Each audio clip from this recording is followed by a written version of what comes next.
સુરતમાં રોગચાળાથી એક 24 વર્ષીય યુવાનનું મોત થતા ચકચાર મચી ગઈ છે। સચિન જીઆઈડીસી પાલીગામ રહેતા 24 વર્ષીય યુવકને 2 દિવસ ઝાડા ઉલટી થયા હતા, જેથી તેને નજીકના ક્લિનિક પરથી સારવાર કરાવી હતી, પરંતુ વધુ તબિયત લથડતા તેને સુરતની નવી સિવિલ હોસ્પિટલ ખસેડવામાં આવ્યો હતો, જ્યાં સારવાર પહેલા જ યુવકનું મોત નીપજ્યું હતું। 2 દિવસ તબિયત લથડતા મોત થતા પરિવારજનોમાં શોકનો માહોલ છવાઈ ગયો છે।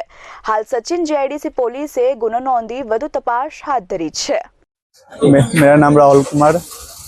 उनकी थोड़ी बहुत प्रॉब्लम आई, बुखार हल्का सा, गए दवा खाए कैसे, फिर मैं हॉस्पिटल लेके गया। हॉस्पिटल जाकर वहाँ दिखाया, देखने के लिए उस बाथरूम किए वहाँ से, फिर मैं बोले बड़े हॉस्पिटल में लेके जाओ।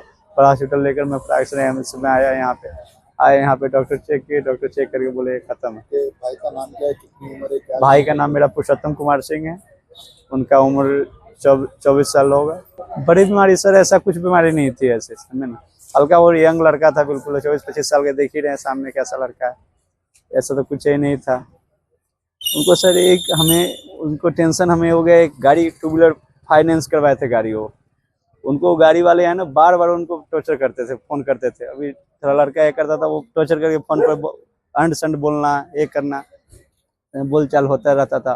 काम कर कितने दिन उनको अस्पताल सर ऐसा कुछ बड़ा ही नहीं हमको मिला से, हाँ बड़ा कोई हॉस्पिटल में ले जाए, वो अपना लोकल में लेके अपना दवा खाते थे, सही रहते थे। कितने दिन था उसको? उल्टी रात को आया जी, बुखार सर 1 आध दिन रहा होगा।